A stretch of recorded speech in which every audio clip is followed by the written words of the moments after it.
Seja bem-vindo ao MDA, coloque seu fone de ouvido e viaje com a gente no mundo dos animes.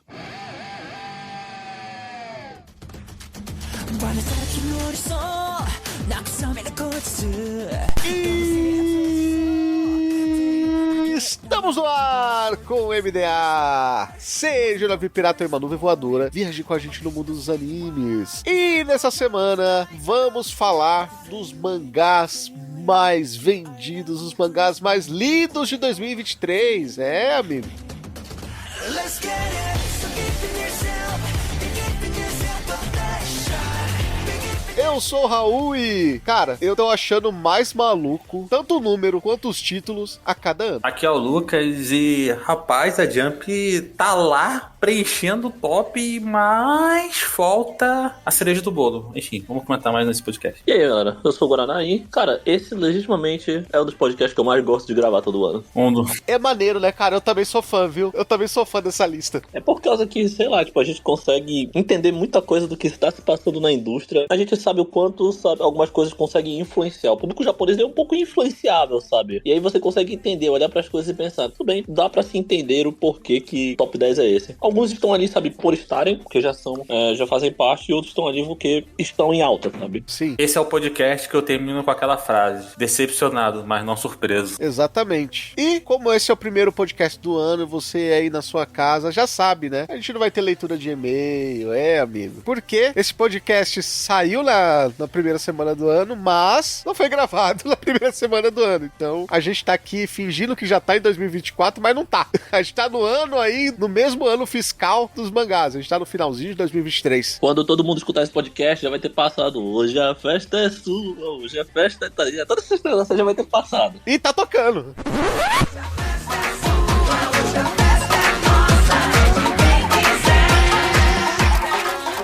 Inclusive, Guaraná, eu vou te dar a honra de falar do 10º lugar, porque eu sei que você gosta. Em 10º lugar, Kingdom, de Yasuhisa Hara, lançado em 26 de janeiro de 2006, 70 volumes e ainda em publicação da Shueisha, da revista Weekly Young Jump. E que a história de Kingdom é basicamente da época dos 7 reinos, né, dos combatentes da China ali, que você tava ali numa guerra de unificação da China, ali mais num período ali, acho que mais ali pro final já mesmo. O protagonista é o Shin, ele é alguém assim, que ele vai crescendo, sabe, vai se tornando desde de um soldado comum, e o sonho dele é se tornar um general, e aí você vai visitando vários pontos da história e realmente são fatos reais. A maioria dos fatos que estão ali são coisas que realmente aconteceram. Tem um pouco ali, sabe, tipo assim, claro, pra deixar um pouco mais fantasioso, acontece uma coisa aqui e ali, mas no geral são todas as coisas que realmente aconteceram no período ali das guerras chinesas. Sempre recomendo as pessoas a lerem Kingdom, e é impressionante como, eu até falei com o Raul hoje de manhã sobre isso, quando eu perguntei sobre a pauta. Pô, cara, é impressionante, porque acho que o Lucas já viu, Kingdom não tem um anime bom pra impulsionar ele. Tem anime com muitas temporadas e tal, mas sempre que lança a temporada de Kingdom, você não vê as pessoas, sabe, Kingdom viralizando no ocidente. Então, principalmente é uma obra que tá muito ali presente pros japoneses, mas ainda não é tão presente pra gente. Eu falo tranquilamente, talvez seja assim, heresia dizer isso nesse podcast, no MDA, mas eu gosto de Kingdom mais do que eu gosto de One Piece. Não é brincadeira, eu gosto de Kingdom hoje em dia mais do que eu gosto de One Piece, pra vocês terem uma ideia do quanto eu realmente gosto de Kingdom. Kingdom é uma obra muito específica, né, porque é uma obra de guerra, uma obra ali muito menos fantasiosa, né, como você pega os Battle Shonens comuns, né, Naruto, Bleach, o próprio One Piece, e é uma obra assim que não é um Game of Thrones, né, mas assim, tem alguns personagens que você fala, esse personagem é muito da hora, e aí daqui a pouco o personagem morre porque é uma guerra, as pessoas morrem. A gente tá falando da história da China. Geralmente quando a gente estuda na nossa escola, quando a gente vê em filmes, em séries, a gente vê histórias medievais da Europa. Então essa é uma história que é muito mais debatida e discutida na Ásia do que por aqui, né? E quando a gente estuda esse período da história, a gente acaba se focando um pouco mais no ocidente. Talvez a única coisa que hoje em dia até citam um pouco nos colégios é o final ali do período do shogunato, sabe? No Japão, quando a gente fala de Ásia. Fora de falar do Japão por motivos de, enfim, Segunda Guerra Mundial, sabe? Você não vai ter muitas pessoas falando, por exemplo, desse período da China, do período ali mais do meio, do começo ali, da era Edo, esse tipo de coisa. Eu acho que eu nunca vi, pelo menos assim, eu olha que eu estudei em colégio particular, mas eu acho que nunca citaram as dinastias mongóis. Muito raramente. Você vai citar mais, por exemplo, de comparação, talvez, eles usam, sei lá, comparar esse tipo de momento da história com esse momento aqui, e aí usam realmente, sei lá, um pouco ali da história, um pouco mais da Ásia, mas a história da Ásia é muito, muito, muito vasta. Muito vasta, só que a gente se foca muito em estudar, tipo assim, Império Romano, Grécia, um pouco de Egito, e aí a gente acaba fugindo um pouco desse assunto de Ásia no geral. Então, cara, Kingdom é uma história extremamente interessante, com um protagonista que eu considero muito carismático. Eu gosto bastante do Shin, porque ele é um personagem que vai crescendo muito com a história e amadurece muito com a história. Eu acredito muito que houve um amadurecimento do Shin do começo da história, mas do meio assim. E é legal, porque não tem aquele sentimento do Battle Shonen no geral de que, cara, você sabe que o protagonista vai ganhar, porque realmente não é assim. Porque várias das coisas que estão ali são a história. Então, se o reino ali que o Shin faz parte tiver que perder uma batalha, eles vão perder. Porque, querendo ou não, no final do dia, o maior spoiler é a própria história. Incrível de Kingdom tá nesse top 10, mesmo que em 10º lugar, é que, pô, desde que a gente começou a fazer esse formato de podcast lá no Animistic, Kingdom está sempre no top 10, cara. Impressionante. É incrível. Ele tem 70 volumes, ele é um mangá para um público adulto e ele tá lá. Ele é um dos 2 entrantes dessa lista, que são de revistas de demografia seinen, né, que é a Young Jump, né, que é da Shueisha também, assim como o Oshinoko também faz parte da Young Jump.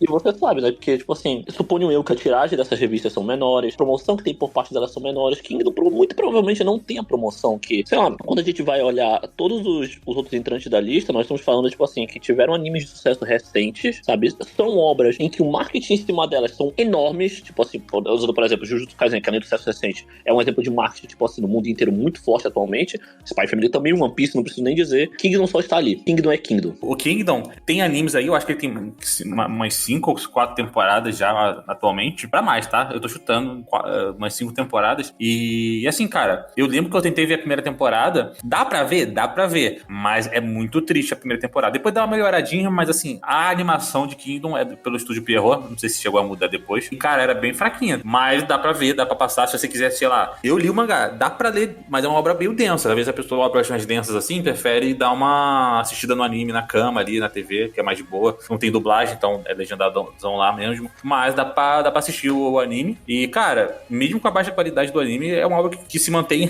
basicamente com o mangá. O mangá é realmente muito bom. E eu acho que, como o Guaraná falou, ele é um mangá que tem um enredo ali, um protagonista muito carismático, que mesmo ele sendo uma história meio densa, ele conseguiu fidelizar o público de forma que ele tá ali constantemente no top 10, cara. Então, assim, às vezes aqui no Brasil, a gente vê muito pouco se falando de Kingdom, muito pouco mesmo. E é um mangá, e quando a gente vai pegar a lista dos top 10, tá ali presente. Então, assim, é bem bacana. É bom ver que o pessoal reconhece uma obra diferente, uma obra que tem um apreço mais com enredo em desenvolvimento do que simplesmente exibições de poderzinho. Claro, tem uma boa ação, Kingdom tem uma ação muito maneira. Pô, pra quem gosta de ver estratégia, sabe?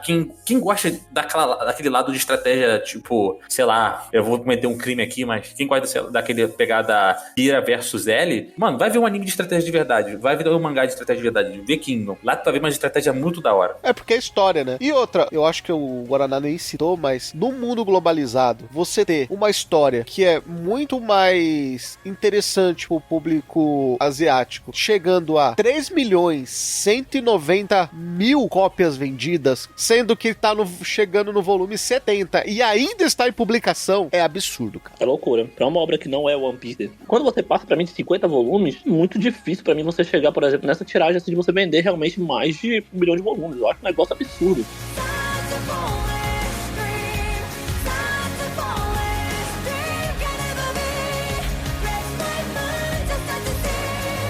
Agora com o 9º lugar. Ai, vou começar com a minha frase. Decepcionado, mas não surpreso. Tokyo Revengers. Até porque ele está repetindo aí a sua atuação, porque ano passado ele estava no top. E continua. Não continua porque acabou. O fato de ele ser ruim não mudou. O final, inclusive, é muito ruim.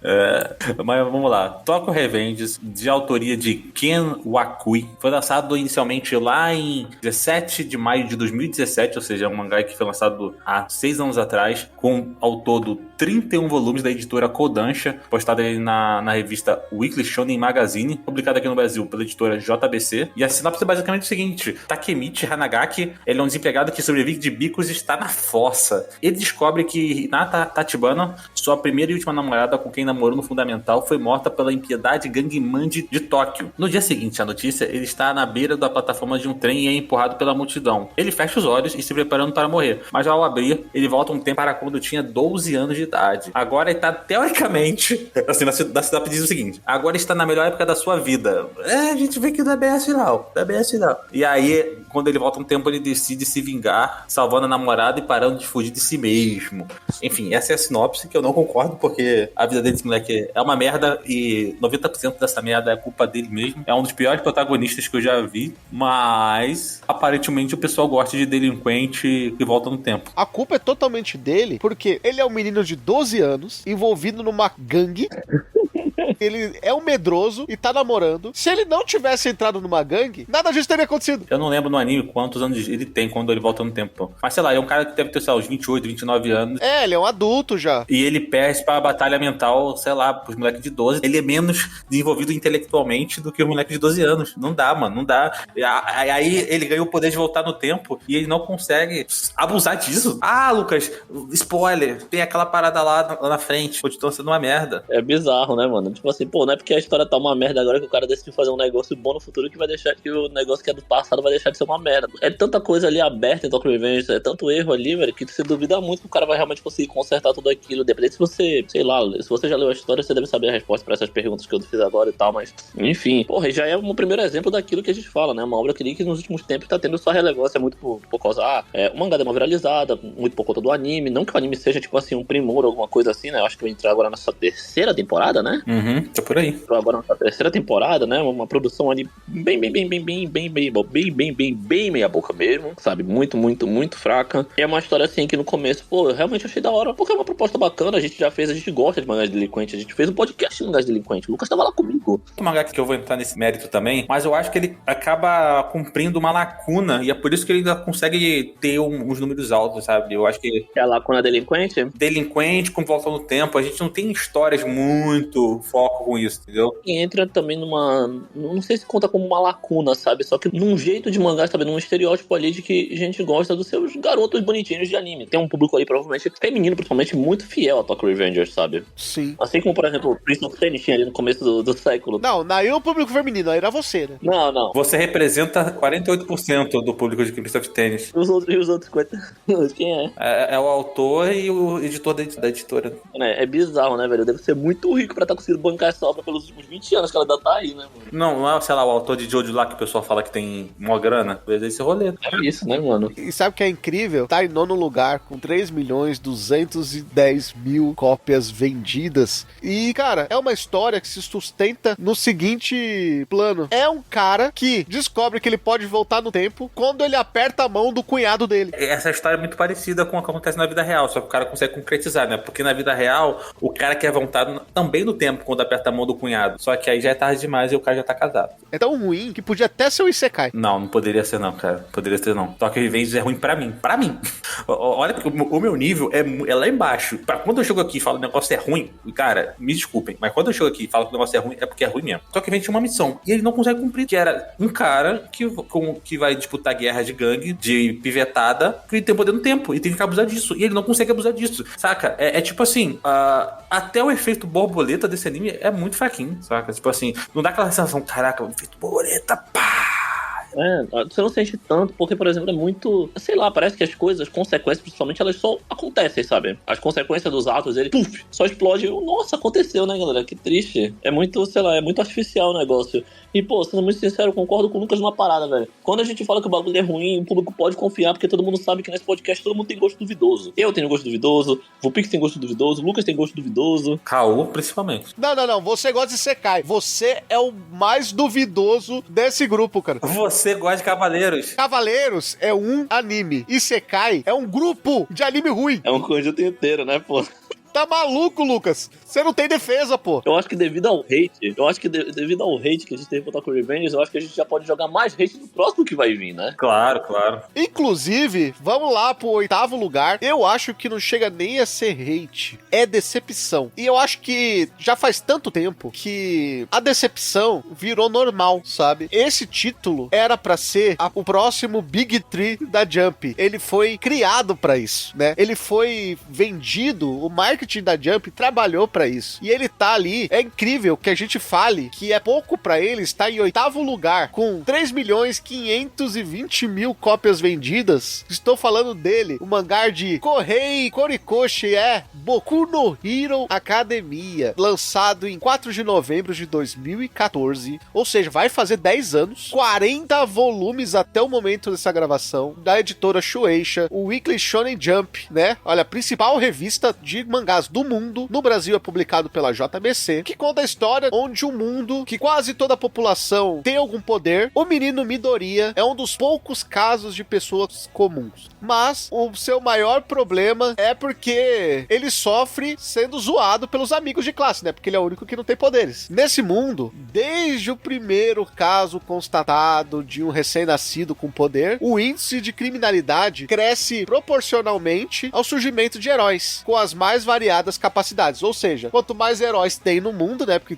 já que é um mundo que todo mundo tem poder, os vilões também têm poder. E nesse mundo existia um grande herói, o todo-poderoso All Might. E o All Might já tá ficando velho, tá próximo da aposentadoria, tá perdendo os poderes. Só que o mundo não sabe disso e o mundo não tá preparado pra isso. E nesse momento, o nosso querido Midoriya começa a ganhar os poderes de All Might. E junto com esses poderes, ele também carrega nos ombros, né? Ser o próximo grande herói desse mundo. Será que ele vai conseguir ser o próximo grande herói desse mundo? É isso que a gente descobre. Você falou muito que era pra ser o próximo Big Three, né? Era pra ser o próximo top 1, tirando One Piece, né? Porque o One Piece já tá fora dessa lista há muito tempo. A gente tinha muito meme na época, que era o Naruto, Bleach, passando aqueles memes, passando bastão, sabe? Não, meme não. Isso saiu na revista. Tinha um quadrinho da revista do pessoal de Naruto, de Dragon Ball, passando bastão pra Boku no Hero, cara. Um negócio que eu acho, tipo assim, muito importante dizer sobre essa lista no geral e o fato de Boku no Hero estar nela. É que, cara, eu tenho muita certeza. A Shueisha não está triste com Boku no Hero estar no top 10 ali do ano. É um número pra eles, é um mangá que dá pra bastante perto e bem pra caramba. Só que quando a gente coloca na conta que a gente tá falando de um anime que já vai pra sua 6ª temporada, já perdi conta, pra ter uma ideia. A 6ª temporada, sua 5ª temporada, com uma ótima produção. E todas as temporadas de Boku no Hero Academia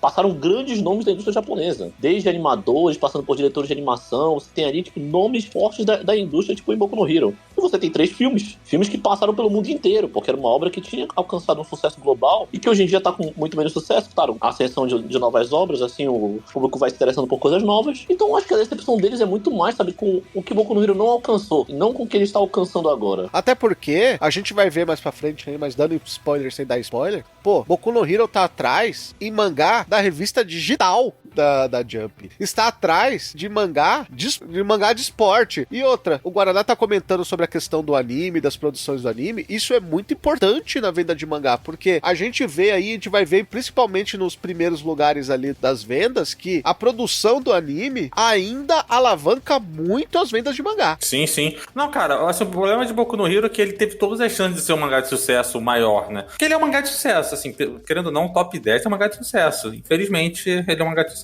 pra gente. Mas ele poderia ter um sucesso 10 mil vezes melhor. Ele poderia ser um mangá que, na minha concepção, pelas oportunidades que ele teve, pelo marketing que ele teve, pelo investimento que ele teve, cara, era pra ser top 3, no mínimo, sabe? Era pra ser aquele mangá que fica aparecendo em 2, 3, top 1 de um ano ou outro, assim, perto do final, principalmente. E ele não consegue. E a culpa é realmente do autor, porque realmente não conseguiu entender o que tornava Boku no Hero especial, né? Não conseguiu entender o que as pessoas esperavam de Boku no Hero. Quando eu li a sinopse pela primeira vez de Boku no Hero, eu imaginava muito que o início, assim, pelo menos a metade de Boku no Hero, seria muito vibe, exagerando aqui, mas meio Batman, saca? Do moleque que usasse a cabeça pra usar os poderes. E, querendo ou não é isso a história. Não é um moleque que usa a cabeça. Muitas vezes da história é ele apelando pro poder do All Might lá e se quebrando, e você tendo que ver algum personagem melhor, né? Ou um personagem como Bakugou lá se destacando. Então, ele criou vários personagens ali que não deu mais pra crescimento, não soube desenvolver, e aí a história dele ficou bem vazia, entendeu? Boku no Hero tem lutas legais, tem seus highlights ali, mano. Mas é isso, mano. É uma obra que vive de highlight. E também a gente pode negar o fato de que outra coisa que atrapalhou o Boku no Hero, infelizmente, isso é um ponto que não dá pra ter controle. Dá, né? Mas aí a gente teria que fazer uma reflexão muito maior. A saúde do autor também não ajudou. Nesse período, principalmente nos últimos 2 anos, a saúde do autor lá do Horikoshi não estava mais ajudando. Claro, a história seguiu um caminho, tipo assim, errado e tal, mas a gente não sabe o quanto a saúde da pessoa influenciou. A gente não tem ideia se ele só não quer terminar a obra muito por conta da saúde debilitada dele, se ele tinha outros planos, ele teve que mudar no meio do caminho por conta da saúde dele. São sempre teorias que a gente tem que também levar em possibilidade, né? Que a gente tem que levar em consideração, sabe? Que a gente sabe que atrapalhou. Ela saiu do trilho muito cedo. Se você ver a primeira temporada, já tá fora do trilho lá. Que isso, aí eu também... Não, aí eu já acho demais. Calma aí, pô. Ali eu achava legal. Não, a primeira temporada é boa. Eu acho que na terceira temporada do anime ali, quando passa o arco lá daquele vilãozão das facas, tem o último grande arco de Boku no Hero. E depois ele começa a cair. Mas eu acho que o grande problema de Boku no Hero é muito do que o próprio Lucas comentou. O autor não soube aproveitar o que ele tinha na mão. Por 2 grandes coisas. Primeiro, cara, Boku no Hero é a única obra desse top 10. Eu acho que é a única obra que tem o fato de,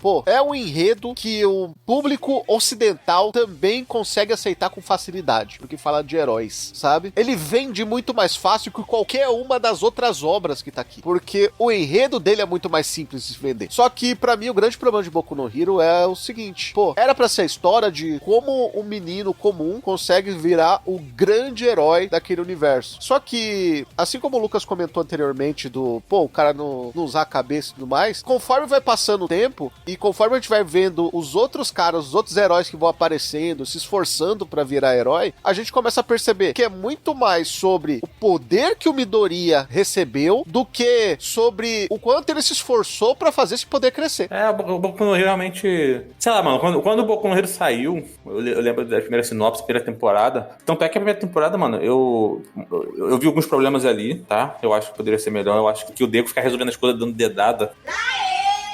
Eu nunca gostei muito disso, mas é uma temporada que eu gostava, e eu vi ela, sei lá, são poucas vezes que eu faço isso. Eu vi ela 2 vezes, assim, num período curto de tempo, mas o autor realmente ele não conseguiu entender o que tinha de especial, o que fazia a obra dele ser diferente das outras obras ali que estavam em publicação, o que as pessoas esperavam de Boku no Hero, ele não soube. Muita gente não gostou pra forma como ele leu o One for All, né? Então, assim, é uma obra que a gente pode falar realmente que, dessas obras que estão aqui, é a maior decepção que a gente tem, assim, de como ela foi desenvolvida. Pra mim, disparado. Eu acho que pro grande público, as 2 obras que mais decepcionaram nos últimos 10 anos aí, provavelmente são Boku no Hero e Shingeki no Kyojin, cara. Totalmente. Boku no Hero mais ainda porque tá na principal revista, né? Sim, sim. Um dos motivos que mostra o quanto que Boku no Hero é decepcionante, mesmo sendo a 8ª revista mais vendida em 2023, é o 7º lugar da Guaraná.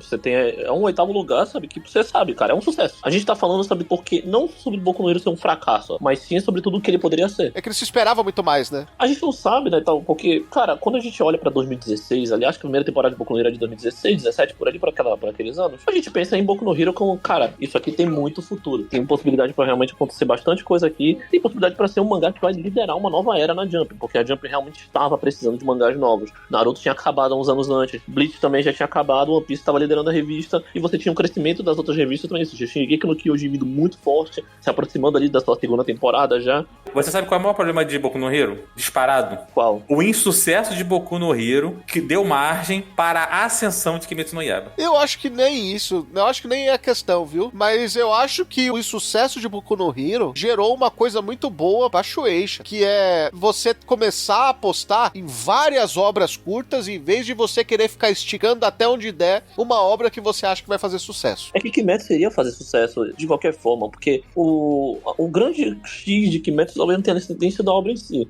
Até hoje, a minha opinião sobre Kimetsu é muito simples. O que tornou Kimetsu muito, muito mais forte do que ele realmente é a adaptação dele, que é muito boa. A adaptação do Full Table ajudou demais. A gente já falou sobre isso muitas vezes e é chovendo molhado falar.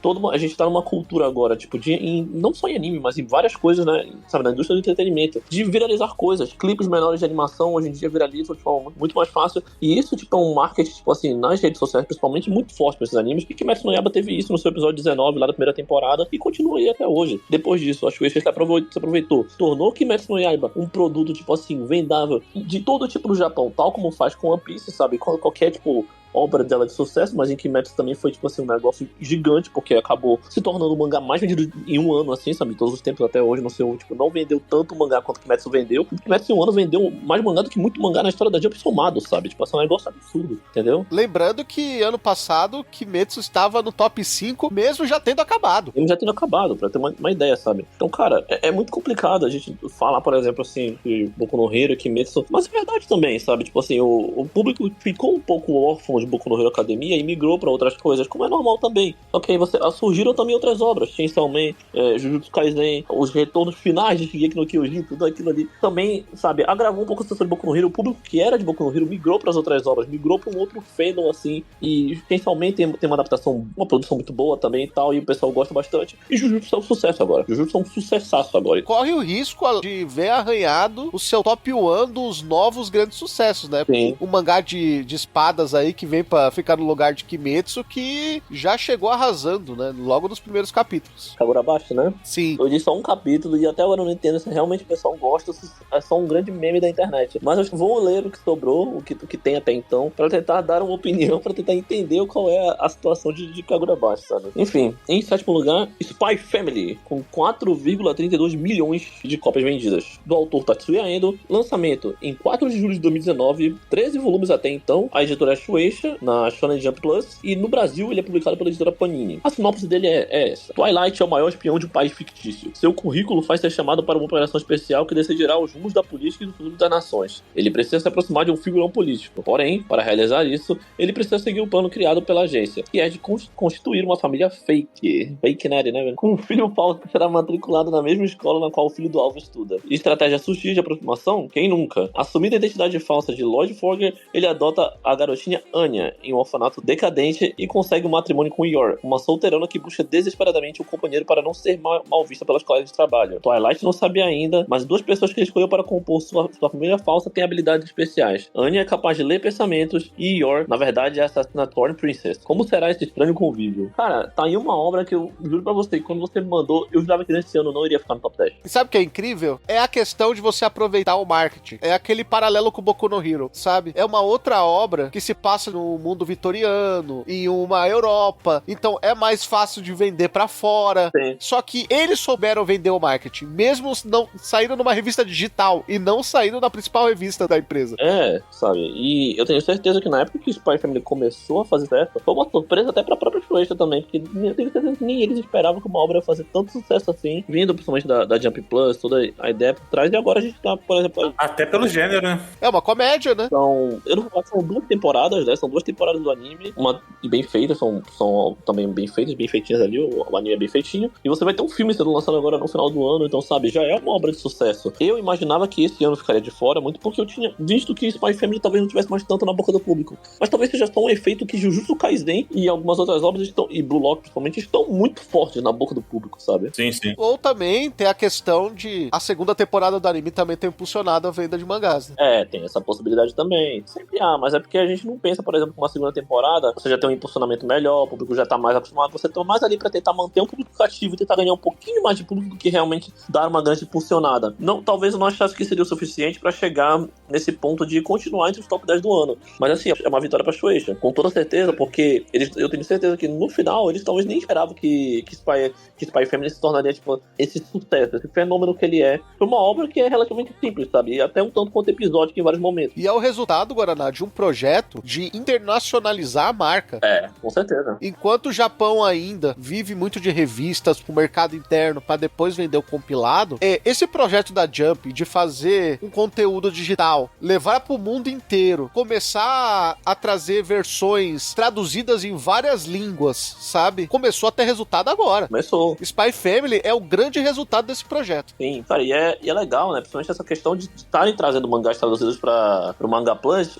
É muito bom, porque, como eu sempre falo, muita gente, assim, principalmente, e eu durante boa parte da minha vida, assim, eu fui de uma bolha que achava, cara, e eu falo mesmo, sabe, porque realmente eu convivi com pessoas que a maioria delas, tipo assim, sabiam realmente falar inglês, coisa assim, então ler coisas assim em inglês pode ser um pouco comum, só que tem muita gente, sabe, que não tem essas oportunidades e hoje tá podendo, tipo, ler mangás de forma oficial, traduzidos assim, principalmente por causa de exemplo como Spy Family, One Piece, que eu acho que vem traduzido também, alguns outros mangás também vem traduzidos, e pô, isso é muito legal, cara, pra dar a oportunidade de muita gente poder consumir de forma oficial, apoiar de forma oficial seus autores favoritos, sabe? E o Spy Family, ele tem um contexto de história, né, uma temática, um meio de ler, né, por causa do aplicativo, que facilita muito a galera que não é da bolha, né? Então você pega pessoas, às vezes, que não é otaku, por exemplo, que não vai assistir um One Piece, que não vai assistir um Boku no Hero, um Tokyo Revengers, um Kingdom, mas vai ver um Spy Family. Ainda mais se você comparar, por exemplo, uma obra muito recente da Jump que eu gostava de comédia, era o Assassination Classroom. Pô, mas Assassin's Creed 1, querendo ou não, ele tem um contexto ali que ainda é muito pró-otaku, saca? E Spy Family não, ele criou todo um contexto para uma obra que pode ser internacionalizada com mais facilidade, e ele também tem um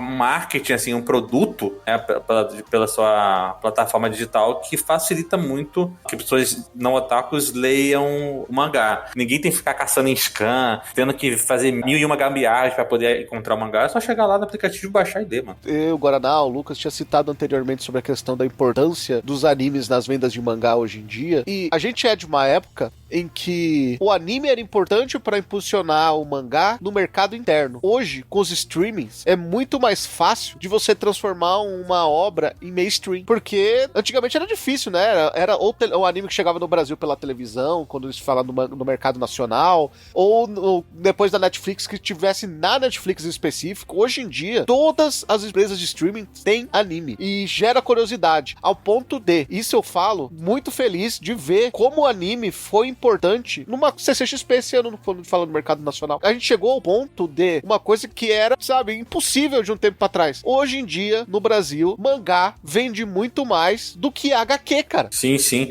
Não, você consegue adaptar o seu mercado pro público mais atualizado, você consegue trazer esse público novo, né, de pessoas que não estão ali comumente consumindo esse produto. Então, cara, é só acerto, cara. E Spy Family é o tipo de obra que você tem que ter, cara. É uma obra que você não tem aqueles problemas de hate, você não tem aqueles problemas não, mas assim, aquelas situações, por exemplo, que acontecem em Gintama, de ter um contexto, uma piada muito localizada. Cara, é uma obra super, super convidativa, super amigável, entendeu? Muito fácil de decidir. É uma obra, assim, mais ou menos o que eu via parecido em outro contexto era, sei lá, One Punch Man, que também tinha um contexto assim que não era tão otaku, assim, que dava pra você pegar um cara mais de HQ ali, mais aleatório, e incluir o cara nesse mundo. Mas o Spy Family, ele consegue ser mais ainda, mano. Tanto que eu conheço um monte de mina, mano. Eu conheço muita mina que, pô, a mina não é de anime, mas a mina conhece Spy Family. Cara, você vai numa Comic Con da vida, um monte de gente vestido de Enya, pô. Sim. E, pra provar que a animação vende muito hoje em dia, faz uma obra chegar aos tops de mais vendidos, fala do Sexto Lugar. Essa aí é assustador, viu? Com 5 milhões de cópias vendidas, de autoria de Takehiko Inoue, lançado originalmente em 8 de fevereiro de 1991. Obra completinha, fechadinha ali em 31 volumes, do gênero esporte, da editora Shueisha, né, na revista Weekly Shonen Jump, e é publicada aqui no Brasil. Teve mais de uma republicação pela Panini. Eu tô falando de Slandunk, que conta a história de Hanamichi Sakuragi, que é um colegial de topete ruiva e que ele tá cansado de tomar fora das minas lá. Aí um dia ele fica afim de uma mina chamada Haruko, e ele descobre que ela curte o clube de basquete. Então ele fala assim, se eu quero ficar com essa mina, eu tenho que saber jogar basquete, então vou jogar basquete. Só que aí durante a história a gente acaba descobrindo, né, e percebendo que o Sakuragi, ele se apaixona de verdade pelo basquete. Exatamente. E esse foi o ano que Slandunk ganhou um filme trazendo o final da história. Uhum. Na verdade, o filme lançou no Japão no final do ano passado, né? E espalhou pelo mundo inteiro. O anime de Slandunk não tinha aí o final do mangá, e o filme traz um final, só que no ponto de vista de outro personagem e tal, mas mesmo assim é o final da obra. Só que é uma obra de 1991, né, em mangá. E, cara, o mangá que sempre foi um grande sucesso quando se fala em mangá de esporte, é um mangá que levou o basquete pro Japão, né, que levou o nome do Takehiko Inoue não só como um grande mangaka, mas como expoente do basquete no Japão, só que isso há muitos anos atrás. E aí, um filme com o final do mangá leva de novo o mangá a explodir, cara, de vendas. É absurdo. Sim, eu vi um pessoal que não tinha nem assistido o Slandunk original e a pessoa curtiu o filme de Slandunk. É um bagulho muito louco, mano. Cara, um dos negócios que eu acho muito louco, velho, é justamente essa ideia, sabe, do Takehiko Inoue. Realmente, ele foi um embaixador do basquete no Japão. E, pô, eu acho isso muito pica de como eu falei um pouco no começo, eu não sei se eu cheguei a falar no podcast, mas acho que eu falei antes, que o Japão é um lugar muito influenciável, sabe? E, cara, o Slandunk pra mim é a prova dessa influência que os mangás podem ter sobre as pessoas do Japão, principalmente, sabe? Cara, é um negócio muito pica. O filme é muito bom, eu gostei bastante do filme, eu sei que muita gente ficou de nariz torcido, justamente pelo estilo da animação, mas foi uma experiência no cinema. Eu gosto muito desse tipo de filme de anime no cinema. Toda vez que tem filme de anime passando no Brasil, eu vou ao cinema ver. Fui agora mais recentemente, nessa última semana, de Digimon. Gostei do filme também, achei legalzinho. É muito legal, porque Slandunk, querendo ou não, é uma obra temporal. Quando você fala de mangá de esporte, talvez a gente tenha muito negócio no Brasil de lembrar, talvez, de Super Campeões, mas muito mais por causa do anime do que do mangá em si, sabe? Mas o mundo, e principalmente o Japão, gosta, tipo, de esporte, lembrar Slandunk. Slandunk tem um peso muito grande ali na história dos mangás, na história dos mangás de esporte. Pra mim, existe o esporte antes e depois de Slandunk, principalmente. E, cara, realmente é uma obra que sempre vai estar merecendo ficar no top 10. Claro que dessa vez teve a motivação que foi o filme e tal, e a gente sabe a influência que ela tem. Muito provavelmente só há Rui Hachimura, né, hoje jogando no Lakers na NBA, só há o Yuta Watanabe, não sei onde está jogando o Yuta Watanabe ultimamente, mas outros jogadores japoneses da NBA hoje em dia, talvez só haja esses jogadores japoneses da NBA, muito por causa da influência que o Slandunk teve lá nos anos 90. Então é uma obra que merece estar aí, com toda certeza.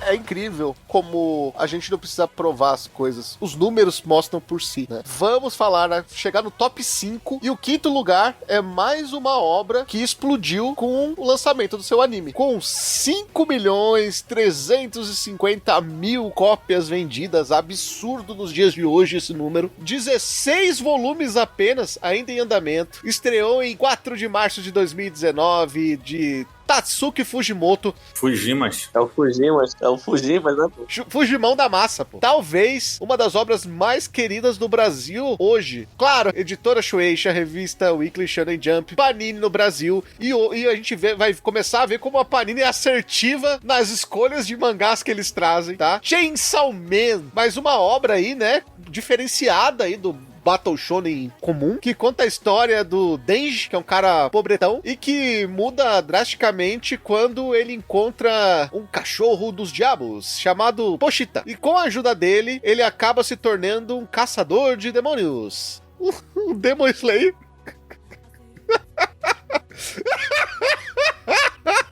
A gente não se livra dessa peste mesmo, né, velho? Não sai, né, velho? Ó, na moral, eu tenho algo importante a dizer. Só existe um lugar que provavelmente está triste, com o Chainsaw Man está no quinto lugar. Que provavelmente é o Estúdio Mapa. E, vamos ser sinceros, eu já contei em outros podcasts aqui no MDA, talvez na época de Animist, um pouco sobre comitê de produção, essas coisas, né? Cara, Chainsaw Man foi totalmente bancado pelo Mapa. Uma loucura no sistema atual de comitê de produção. É muito caro fazer anime. Sim, é verdade, eles bancaram tudo, né, Guaraná? A gente falou isso no episódio sobre Chainsaw Man. Sim, sendo sincerão, eu acho que pra eles ficou abaixo do que eles queriam. Mas estamos falando de venda de mangá. E Chainsaw Man é um sucesso. Principalmente quando a gente fala de um mangá que ficou paralisado por mais de um ano, praticamente. Uhum. Na sua primeira parte de Chainsaw Man, porque ele sai da Weekly Shonen Jump, a revista, e vai pra Jump Plus, né, pro aplicativo do Manga Plus. Pra digital. Você tem ali uma pausa de um ano, sabe? Então, esse retorno de Chainsaw Man diretamente pro quinto lugar é muito digno. É muito bacana, viu? Não vou mentir, não,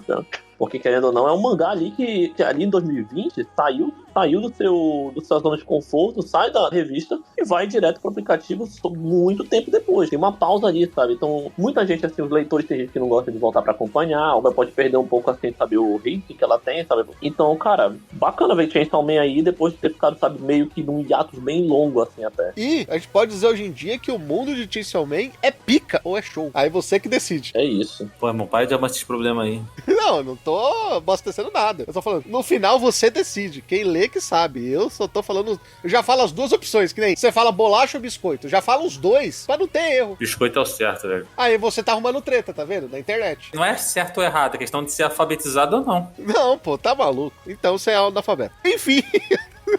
E aí, Guaraná, qual é o quarto lugar dessa lista? Cara, eu gosto como o Raul ele foi muito bacana. Ele botou Kingdom pra eu falar e agora ele botou uma obra de um autor que eu gosto pra caramba, né? Em quarto lugar, o Oshinoko, minha estrela preferida. Esse é o nome BR do Oshinoko, é? É oficial do Brasil, né? Eu busco uma estrela. Eu busco uma estrela que um dia deixei fugir. Ela levou pro céu e a razão do meu existir.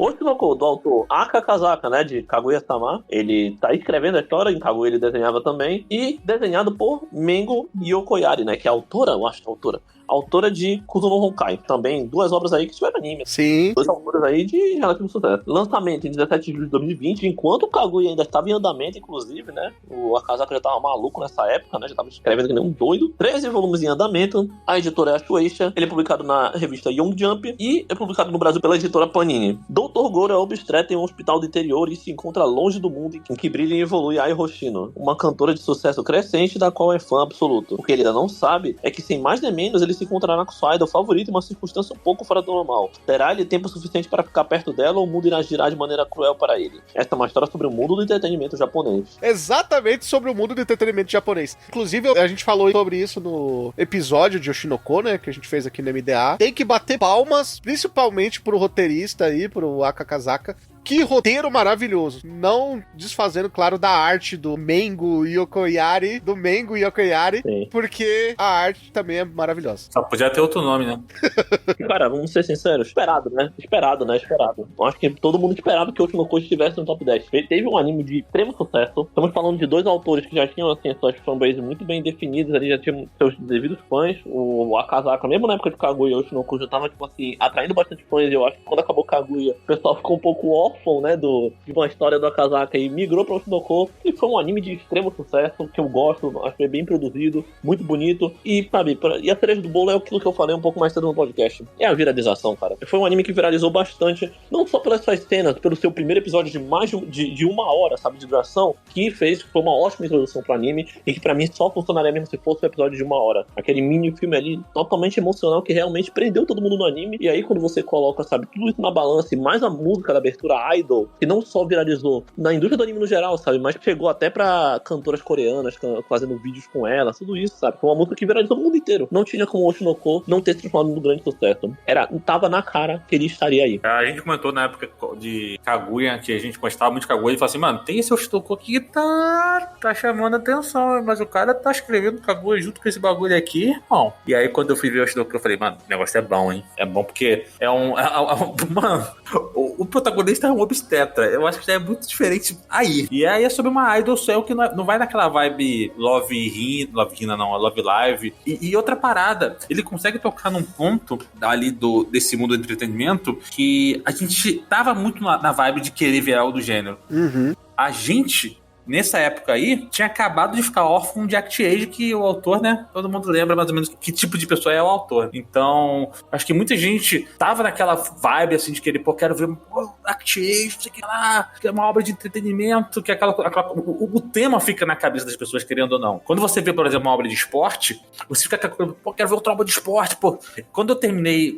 Diamond Ace, eu fui ver Major, porque eu tava nessa vibe de, continuar vendo anime de esporte. Eu vi o Overdrive, eu vi o Almost Pedal. Então, o pessoal tava, assim, o tema tava ali quente. E a obra é muito boa. Eu não sei qual é a qualidade de ActAge, o pessoal fala que era uma obra bem escrita, apesar do, né, não vou falar de novo, mas A gente gostava bastante. Eu e o Carlos, principalmente, a gente gostava bastante de ActAge. Eu gostava muito também, viu? É que é complicado você desassociar, né, a obra ao seu autor, mas o roteiro era muito bom, né? Eu não me lembro agora se é o roteirista ou se é o artista, né? Porque eram dois. Era o roteirista. Aí é complicado. Mas enfim. Não, mas a parada é essa, tipo, o tema tava em alta e a obra é realmente de alta qualidade. Então, o ActAge, cara, ele consegue também falar com muita gente diferente. Eu sou o cara que eu sou da porradaria, mano. Mano, três gêneros que eu assisto muito: comédia, romance e pancadaria. E, tipo assim, o Oshinoko, ele vai com uma pegada meio... Tem esse romance de comédia, mas ali é uma obra de drama, saca? É uma obra de mistério com drama. Então, ele foge um pouquinho do que eu esperaria de consumir. Mas, assim, o Akasaka, pra quem lê Kaguya, acaba descobrindo que o cara realmente é bom roteirista no geral, não só pra um gênero específico. E ele tem a coragem também, né? Ele tem a coragem de tocar em pontos, assim, que você não vê muitas pessoas tocando. Principalmente quando a gente fala, sabe, de Kaguya, toda a situação, por exemplo, ali... dando spoiler de Kaguya, galera. Pô, já são um tempo, assim, na temporada, né? Foi mal. Ali o episódio do Shigami, que conta muito da história do Shigami, que eu acho um dos melhores episódios de anime que eu assisti muito nos últimos anos, assim. Eu gosto muito daquele episódio em si, da história do Shigami, sabe? De como ele é dirigido aquele episódio. Mas, principalmente, as coisas que o Akasaka toca ali são coisas que muita gente na indústria não tem coragem de tocar, sabe? Você fala assim, a situação meio que revenge porn do negócio, assim, tipo assim, não querendo me estender no assunto, mas é assunto sério que a gente tem que, tipo, realmente falar, e que durante a história de Kaguya, o Akasaka realmente tocou em pontos sensíveis, assim, tipo, da sociedade, e ele sempre foi muito atualizado. E em Oshinoko ele não perde tempo também, sabe? Ele mostra como a indústria trabalha um jovem como um produto, né? E teve polêmicas. A gente tem um episódio ali da Akane, em que houve aquela polêmica com a wrestler japonesa, né, que infelizmente também...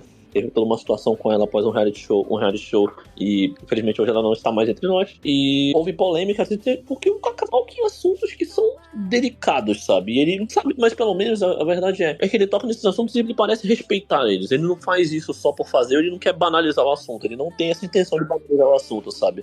Ele traz o diálogo, né? Ele traz o diálogo, interessante. Ele não faz aquilo que a gente reclama, por exemplo, no episódio de Tato no Yusha, né? De, tipo assim, jogar a polêmica ali e fica por isso mesmo.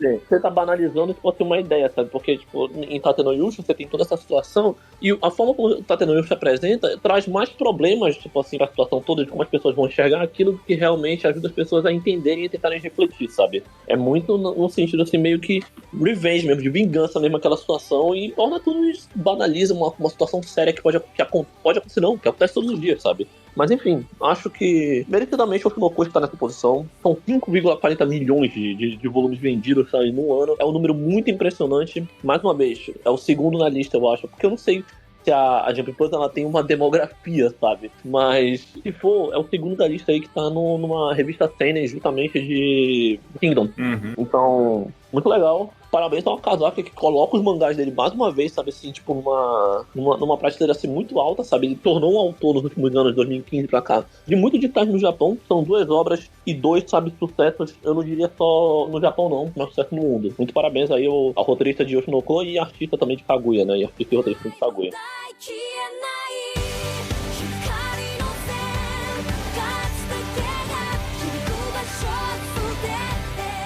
Esse terceiro lugar, a única surpresa é quando ele não tá sendo vice ali. Ele tá sempre ali no pódio. A verdade é essa. Ele tá há anos no pódio. Inclusive, Lucas, sem dar spoiler porque esse mérito é seu, esse foi o ano em que essa obra menos vendeu desde 2019, hein? Uhum.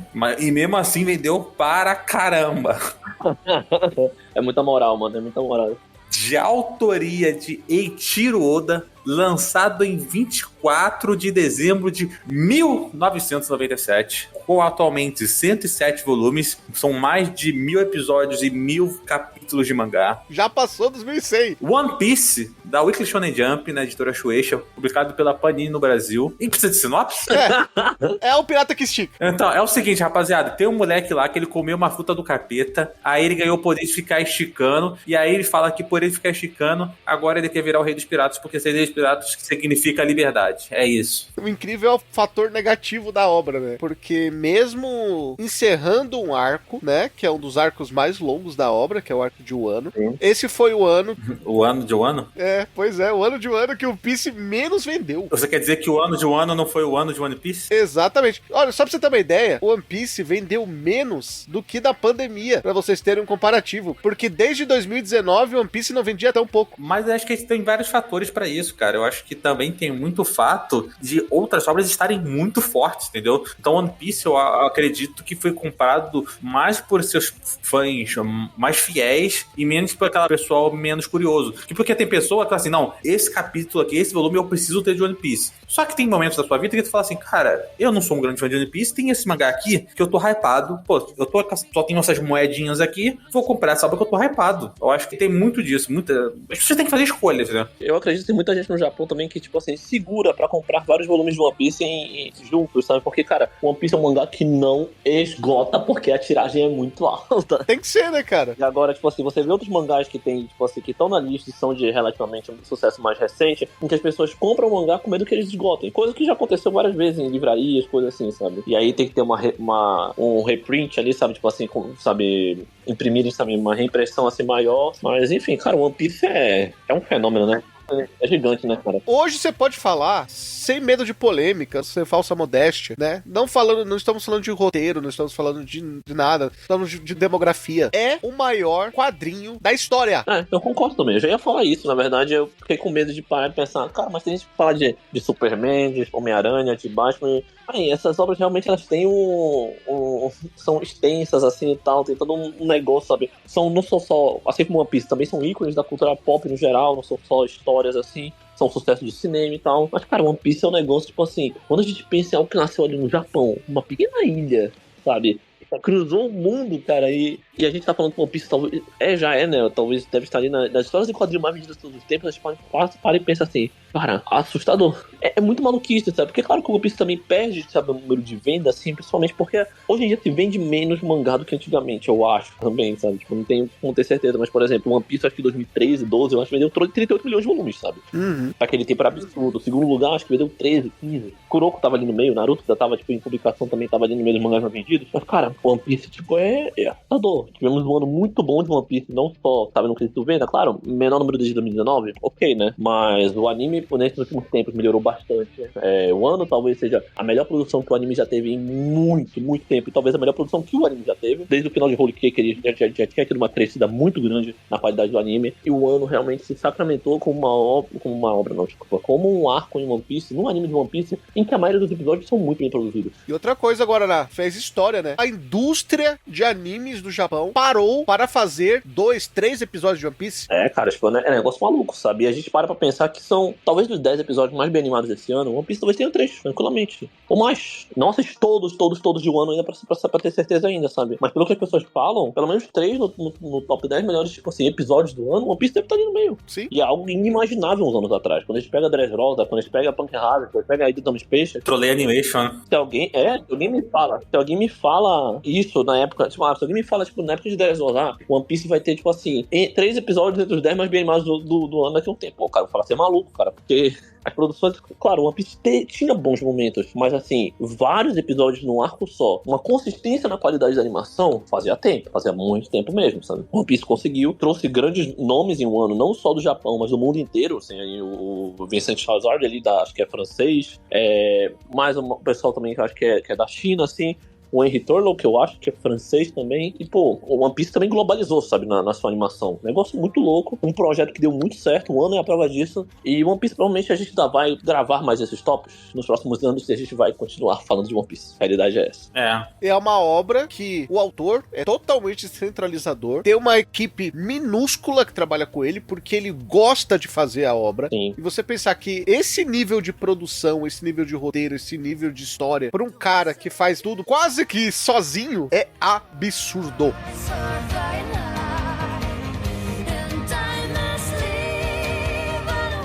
Vamos pro segundo lugar, né? Tirando One Piece, claro, né? Que é a grande obra da Weekly Shonen Jump. Ele é o novo reizinho da Jump aí, durante os últimos anos. Esse eu achava que ia ser primeiro, hein? Não vou mentir, não. Inclusive, a gente vai falar sobre o primeiro lugar, que é assustador. Mas é a obra que mais rápido se tornou mainstream dessas obras da Jump, assim, novas, né? Editora Shueisha, Weekly Shonen Jump, atualmente com 24 volumes. Foi lançado em 4 de julho de 2018. do autor Gege Akutami. Você já sabe de que eu tô falando, Jujutsu Kaisen, que conta a história do Yuji Itadori, né? Que ele é um cara super fortão, porque sim. E aí ele se inscreve num clube de ocultismo, porque os amigos dele estão lá. Só que aí um certo dia ele encontra um dedo de um demônio e acha maneiro a ideia de comer. Ele vai lá, come o dedo do demônio e, assim como em Naruto, na Raposa de 9 Caudas, ele tem o poder de um demônio dentro dele. E aí ele vai pra escola de exorcistas, onde os exorcistas falam, caramba, ele conseguiu comer uns dedos de demônio aí, né? E se a gente usar ele pra comer todos os dedos desse demônio, que é um dos demônios mais poderosos da história? Naruto fez a mesma coisa, não sei. Sim, exatamente. A única diferença é que em Naruto dividiu com o pai dele, né? Ou seja, você tá me dizendo que o Itadori é um Jinchuruki? É o Jinchuruki do demônio lá. Quando a gente fala, né, que você tá ali na cartilha do genérico, você conseguir replicar muito bem o que foi feito, a exaustão na cartilha ali, né, do que se fazer numa obra, funciona, Jujutsu explica muito bem. Jujutsu é tudo que deu certo em vários animes. É a realidade, né? Você tem um personagem extremamente forte, muito carismático, né? Nosso querido Satoru Gojo. O protagonista ali com seu poder especial, de alguma coisa que ele engoliu, né? No caso, tipo ali é muito engolido. Tomou uma dedada, né? Tá tomando dedada constantemente, né? O Itadori, né, mano? Mano, eu digo o seguinte, que o Jujutsu, até é da mesma época ali, mais ou menos, ele faz uma coisa que o Black Clover faz, só que... Muito melhor, é melhor. Que bom, porque os dois bebem, assim, vamos ser sinceros, todos os Battle Shonen bebem da mesma fonte ali, que é a jornada do herói e tudo mais. A famosa cartilha da Jump. Tem a cartilha Jump, tipo assim, tem a cartilha Jump, tem a jornada do herói e tem dois glossários enormes de Dragon Ball e Hokuto no Ken. Toma, lê isso aí, galera. Deve ter um de esporte também pro time perder no primeiro torneio e ganhar no segundo, né?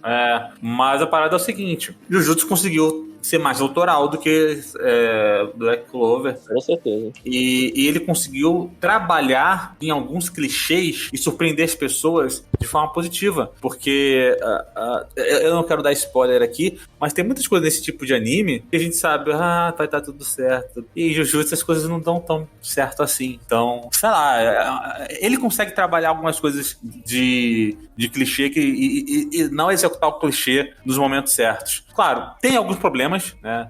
O pessoal não gosta muito de como é explicado as expansões de domínio, mas acha os poderes muito confusos. E eu concordo, tem uns poderes em Jujutsu que é meio zoneado, meio caótico. Mas assim, cara, no geral é uma obra muito boa. É justo ela estar no top 3, top 5 ali. E realmente eu achava também que seria top 1. Eu também achava. 8.540.000 cópias vendidas, cara. E isso tá em evidência, porque, enfim, a segunda temporada tá aí, sabe, torando, já teve um filme de sucesso, uma primeira temporada de sucesso também. Diversos problemas na segunda temporada, em quesito produção. Diversos, sabe? Tipo assim, um cronograma extremamente atrasado, créditos não mentem, sabe? Tá ali, sabe? A gente sabe que a produção tá, tipo, uma situação difícil, teve comentários, teve vazamentos. Cara, teve tudo que pode imaginar de ruim acontecendo nessa produção dessa segunda temporada de Jujutsu Kaisen. Mas a obra vai se mantendo. Tem um público extremamente fiel, personagens carismáticos que o público gosta e acaba se apegando muito mais ao anime, não só pela história, mas aos personagens em si. E, cara, eu acho que, pelo menos assim, nos próximos 2 anos, se Jujutsu durar até lá, pelos próximos anos que Jujutsu estiver ainda, ele vai continuar nesse top. Esse vai continuar nesse top. Não digo nem no top 10, eu acho que o Jujutsu vai continuar no top 5. A não ser que possam surgir, tipo assim, obras que explodam, pode, mas Jujutsu eu acho que tem tudo pra se manter nesse top 10, 5 aí, fácil demais. No top 10, certeza. No top 5, acho que também, mas as variáveis estão ali. Mas no top 10 tenho quase certeza. Eu acho que vai depender muito de como o autor trabalhar as reviravoltas nos arcos atuais, né? Sim. Eu não sei o quanto ainda vai durar a história. Faz muito tempo que eu não leio Jujutsu. Deve ser uns 40 capítulos que eu tô atrasado. E bora ver o que vai acontecer, né? Como ele... Para onde vai... Qual o rumo que a história vai tomar. Se a história ainda tem muita abertura pra muita coisa acontecer. E não sei, tem mais 2 anos, 1 ano e meio de mangá. Não sei como é que tá andando a história de Jujutsu Kaisen pra vocês saber, né? Mas é uma obra que tende a fazer muito sucesso ainda. E que está crescendo ainda. Não pausou ainda, sabe, o crescimento de Jujutsu. Muitas pessoas ainda estão começando a assistir Jujutsu Kaisen e eu senti, inclusive, que tem mais gente comentando essa segunda temporada, mais gente apareceu pra comentar a segunda temporada de Jujutsu Kaisen do que a primeira. Então acredito que assim, a gente vai ter uma certa explosão ainda de Jujutsu Kaisen e quem sabe no ano que vem não conquiste o top 1, sabe? Sim. E sabe o que é mais incrível? Eu cacei aqui os números do ano passado, né? Jujutsu foi em segundo lugar esse ano com 8.540.000 cópias vendidas. Sim. Ano passado foi primeiro? Pra você ter uma ideia, o ano passado o Jujutsu ficou em primeiro, mas se ele tivesse com esses números do ano passado, ele ficaria em quinto lugar. Pois é pra você ver, né? Ó, o Jujutsu ficou em primeiro ano passado com 12.300.000 cópias. Ano passado, o segundo lugar foi Tokyo Revenger com 11 milhões de cópias. Depois, Spy Family com 10.600.000 cópias. Sim. Quarto lugar, One Piece com 10.364.000 cópias. Pra você ter uma ideia, One Piece ficou em terceiro lugar esse ano com 7.180.000. Ano passado ele ficou numa posição abaixo vendendo mais. E o quinto lugar foi Boku no Hero Academia com 5.350.000 cópias vendidas. Pra você ver, né? São números aí que impressionam desse ano de 2023. Pois é. E o mais impressionante de tudo, na verdade, é quem vem em sequência, né? O único que bateu os 10 milhões de cópias vendidas. Pois é. Inesperado, pelo menos pra mim. Pode ser para outras pessoas não, mas enfim. Em primeiro lugar, Blue Lock, com 10,52 milhões de cópias vendidas. Do autor Yusuke Nomura e Muneyuki Kaneshiro. Seu lançamento foi em 16 de novembro de 2018. Conta atualmente com 31 volumes. Pra você ver como o anime, talvez um torneio de futebol muito famoso, faz a obra vender. E com o Japão indo bem, né, mano? Faz, ou se faz. E ó, queria dizer um negócio, viu? A Kodansha tomou uma surra na listeira, né, velho? Pois é. Até então só tinha uma obra. Em nono lugar, Tokyo Revengers. Então, no lugar, Tokyo Revengers da Kodansha, né? Você vê, o que foi segundo lugar ano passado, hein? Pois é. Mas aí, o Guaraná, é aquela parada. Não adianta liderar o campeonato todo se no final não tá lá em cima. Mas o Blue Lock tá. O Ego fez um bom trabalho. A Shueisha ganhou o Mundial de Construtores. O de pilotos ficou pra comprar a Kodansha. Exatamente isso. Shueisha ganhou de construtores, a Kodansha ganhou o Mundial de Pilotos. Tá tudo certo. Copa do Mundo de 2018. A seleção japonesa de futebol é eliminada nas oitavas de final num dramático jogo contra a Bélgica, velho. Que jogo desgraçado, porque teria sido diferente do caminho do Brasil nessa Copa. É eliminada nas oitavas de final. Esta nova falha leva a União Japonesa de Futebol a fundar o Blue Lock, um centro de treinamento revolucionário que reúne os 300 melhores atacantes do ensino médio do país. O objetivo do técnico do Blue Lock de empate ego é, claro, detectar o único atacante que irá esmagar todos os seus rivais com seu talento e hiperindividualismo. Para Yoichi Izagi, um jogador borbulhante ainda desconhecido, não há alternativa. Se ele quiser sobreviver ao programa altamente seletivo que o aguarda, terá que desistir do jogo coletivo e se transcender para se tornar o atacante final. O Ego venceu, é o que a gente pode dizer, cara. O Ego venceu, tá lá no topo. E, cara, todo aquele negócio, porque a gente vê, mais ou menos, a influência, nós tivemos uma Copa do Mundo no final do ano aí de 2022, vencida pela Argentina, né? Lionel Messi ganhando seu primeiro título mundial. Com o Japão fazendo um bom trabalho. E querendo ou não é por causa de Blue Lock que tá acontecendo, desculpa. Claro que Blue Lock agora deve estar influenciando de uma geração próxima, mas nós temos uma forte geração japonesa no futebol, sabe? De jogadores Kaoru Mitoma, Takefusa Kubo, Wataru Endo. Eu discordo, Blue Lock fez diferença. Não, fez diferença.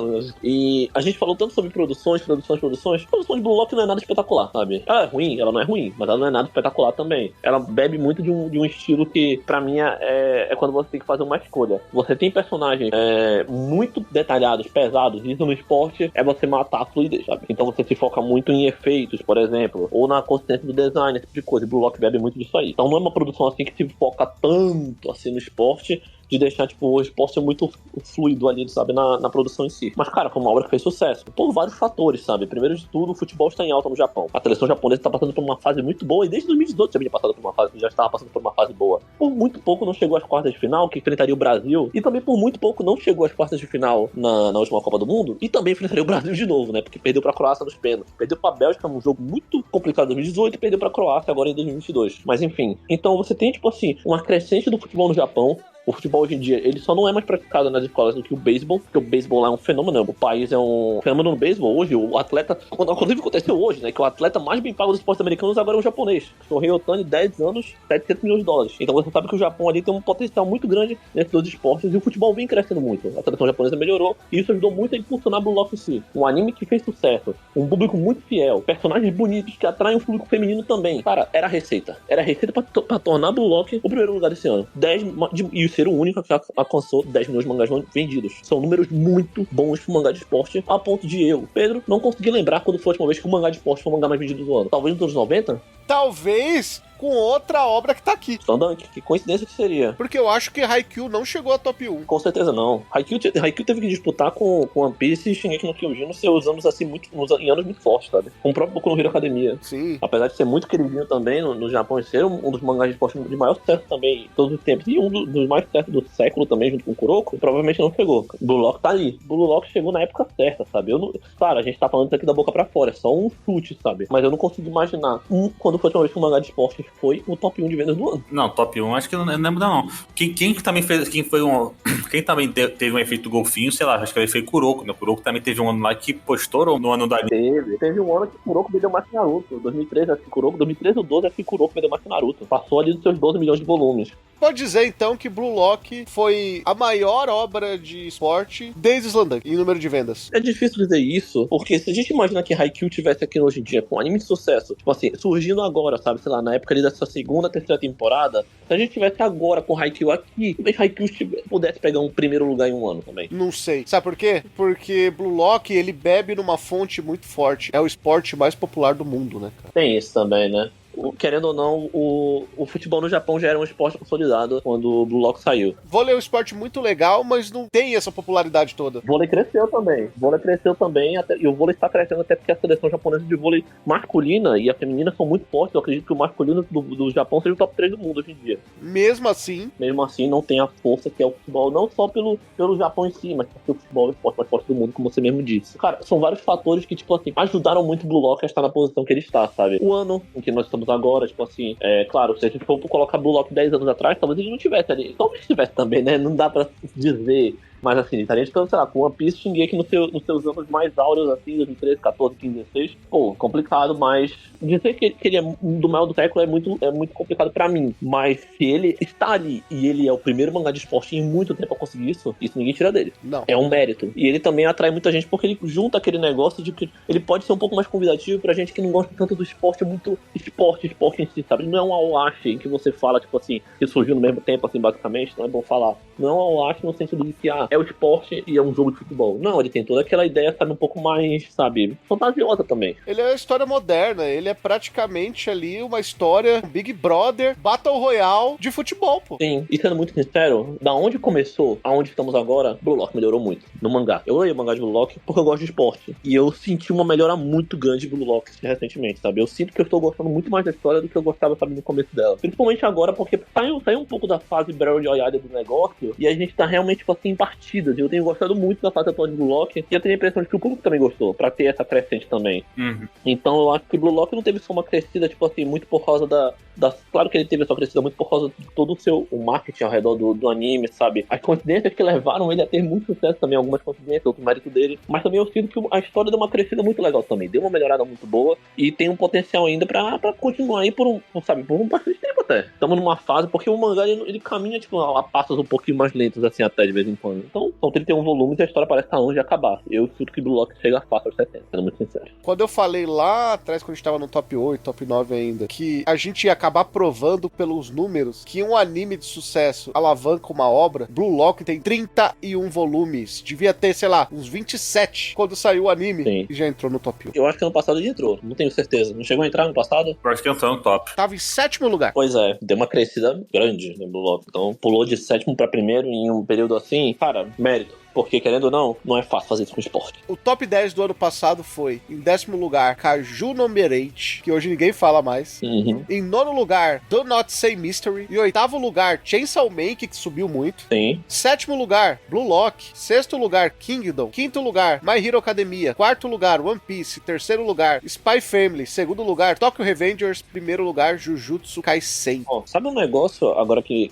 eu paro pra pensar, Raul, também, que eu acho bom a gente comentar? One Piece poderia estar mais alto nessa lista geral, só que a gente tem que lembrar que o One Piece lança, acho que, pelas suas pausas de capítulo, deve lançar um volume a menos por ano. Eu não duvido não, mas mesmo assim, é uma obra que vende absurdamente, né? Sim, com certeza. Eu acho bom comentar isso também. E outra, tem um volume a menos por ano, só que a gente tem que lembrar que o One Piece já tá naquele nível de ter mais de um volume diferente vendendo, né? Você tem, sei lá, o volume normal, aí você tem o Kazenban dele, aí você tem o 3 em 1 Kazenban, você tem vários tipos de volume de One Piece saindo. saindo. Então isso conta também, né? Ah, não, é que eu boto muito na conta de que se o One Piece tem uma média de vender, sabe, 2 milhões por volume, como já teve em certos anos, ou 1.800.000, ele podia estar mais longe na lista. Talvez não o suficiente para ultrapassar Blue Lock no primeiro lugar, mas poderia estar mais alto, poderia disputar o segundo lugar com o Jujutsu. Seria muito interessante, mas é legal citar esse ponto também, né, que o One Piece tem suas pausas hoje em dia e isso acaba, sabe, não diria atrapalhando, sabe, mas, pô, é bom colocar também no ponta do lápis. Fazendo um comparativo, o One Piece vendeu 3.400.000 a menos que Blue Lock. Sim. O que é o número no lugar. Pra você ver como é absurdo a venda de Blue Lock. Sim, sim. Então, cara, eu gostei muito da lista desse ano, porque ela escancara muito, assim, várias coisas diferentes na indústria, sabe? Você tem Kingdom ali, que é impressionante o fato dele estar em 10º lugar e não ter, talvez, a visibilidade que o One Piece tenha, mas estar ali com seu público cativo no Japão há muito tempo nesse top 10. Você tem Boku no Hero Academia, que continua sendo um sucesso, vendeu até mais do que ano passado, mas também já tá numa fase em que ele, pra muita gente, é uma decepção, porque ele poderia estar muito mais alto. Ou você tem o Tokyo Revenger, que a gente não sabe como tá ali. Mentira, a gente sabe, mas enfim, Chainsaw Man e Jujutsu, que são obras que tiveram um crescimento muito rápido e ganharam um público, tipo assim, cativo, assim, um público fiel bem bastante rápido mesmo também. Blue Lock, um fenômeno, sabe? One Piece, que é ali o rei, sabe? Que vai estar ali, sabe, todos os anos, que já está ali há muitos anos de tempo. Uma das listas, pra mim, mais legal em muito tempo, viu? Desse top 10 de mangás vendidos. Achei muito legal, foi muito bom, viu? Gostei. E você, quer também ver a lista dos mais vendidos das Light Novels?